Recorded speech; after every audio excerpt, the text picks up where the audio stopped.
Halo, assalamualaikum teman-teman. Perkenalkan, nama saya Miftahul Nurul Hasanah, biasa dipanggil Miftah. NIM saya 20051204015. Saya berasal dari program studi S1 Teknik Informatika kelas 2020A Universitas Negeri Surabaya.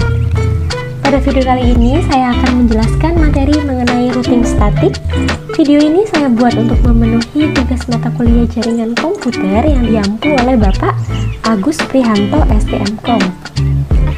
Oke, langsung saja pada materi yang pertama, yaitu apa itu routing statik.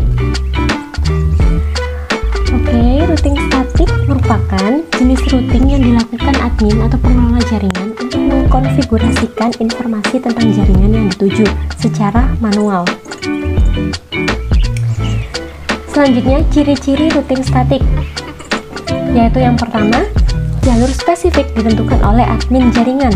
Yang kedua, pengisian tabel routing dilakukan secara manual oleh admin jaringan. Materi selanjutnya yaitu cara kerja routing statik.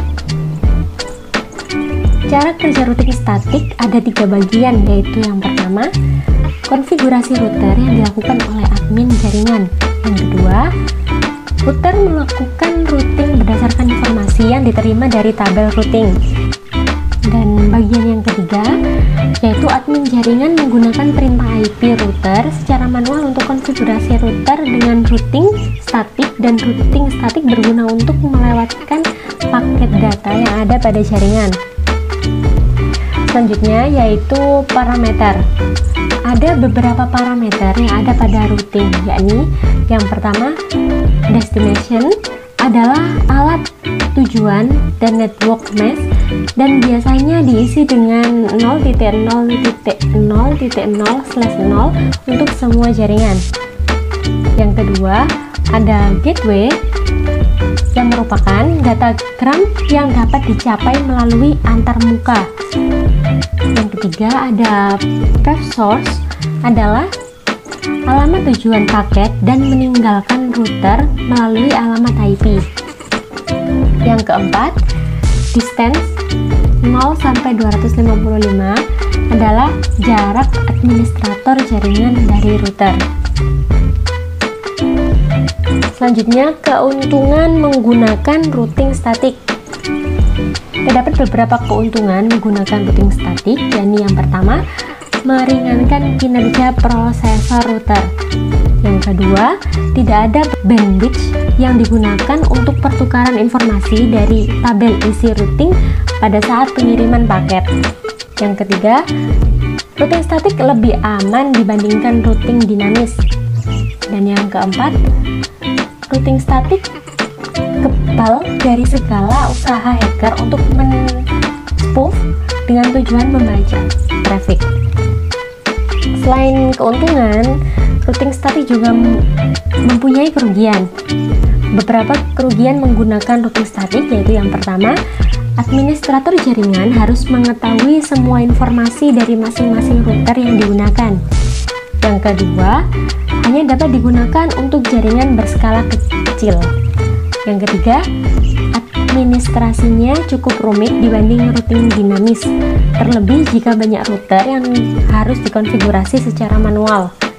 Dan yang keempat, rentan terhadap kesalahan saat entry data routing statik yang dilakukan secara manual.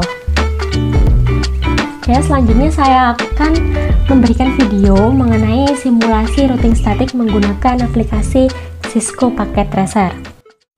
Oke, saya sudah masuk pada aplikasi Cisco Packet Tracer.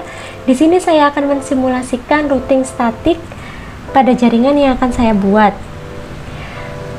Saat ini saya menggunakan 2 buah router tipe PT, 2 buah switch tipe PT, dan juga 4 buah PC. Oke, langsung saja kita masukkan tiap komponen, dimulai dari router, dari NIM, jadi router 1, dilanjut dengan router 2, kemudian switch,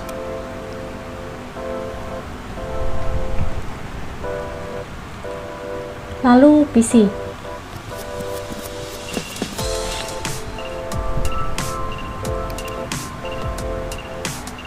dari ini menjadi PC1,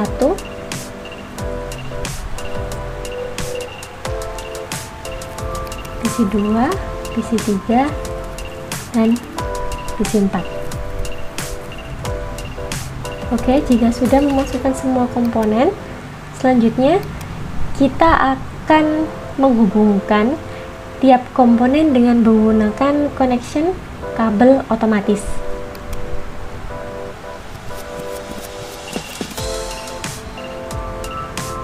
Pastikan semua komponen terhubung.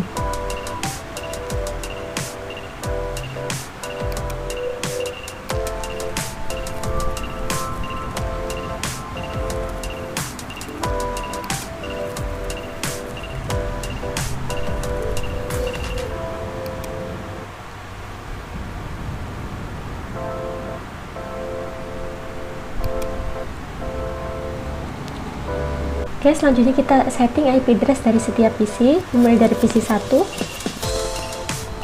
Kita ke menu desktop, IP configuration, lalu ubah IP address pada PC1 dengan 192.168.1.1 dengan subnet masknya 255.255.25.0 dan default gateway-nya kita pakai 192.168.1.254. Lalu kemudian PC2 kita ubah IP address-nya menjadi 192.168.1.2. Lalu subnet masknya benar seperti itu. Lalu dilanjutkan gateway-nya kita ubah menjadi 192.168.1.254. Kita close, kita lanjut pada PC3.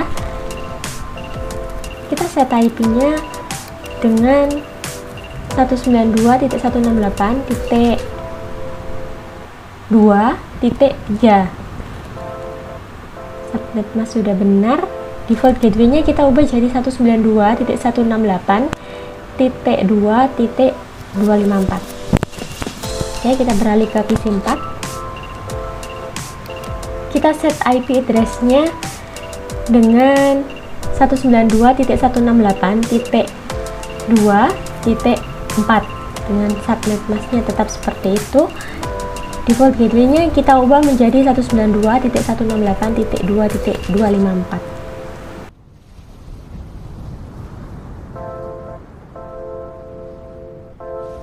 Setelah melakukan setting IP address pada semua PC, langkah selanjutnya yaitu menyalakan kabel dan melakukan setting IP address pada masing-masing kabel yang terhubung pada router 1 dan router 2. Dapat dilihat bahwa router 1 menggunakan kabel serial 2 dan FA0 yang menghadap switch 0, dan router 2 menggunakan kabel serial 2 dengan F0 yang menghadap switch 1. Yang pertama yaitu melakukan setting pada router 1. Pergi ke menu config, kemudian kabel FA0 yang menghadap switch 0, kemudian klik tanda on, dan IP address-nya kita ubah menjadi 192.168.1.254. Untuk nomor subnet masknya menggunakan 255.255.255.0. Kemudian beralih ke kabel serial 2, kemudian klik tanda on. Untuk nomor IP address-nya kita menggunakan 12.12.12.1. Untuk nomor subnet masknya kita menggunakan 255.255.255.0. Kemudian kita beralih ke menu statik. Untuk statik, nomor networknya kita menggunakan 192.168.2.0. Untuk masknya kita menggunakan 255.255.255.0. Untuk next hop-nya sendiri kita menggunakan 12.12.12.2. Kemudian kita tekan add. Selanjutnya beralih ke router 2. Pergi ke menu config, kemudian FA0 pada router 2 yang menghadap switch 1, klik on, kemudian IP address-nya menggunakan 192.168.2.254. Kemudian subnet masknya tetap seperti itu. Kemudian beralih ke kabel serial 2, klik on. IP address-nya menggunakan 192.112.1.2.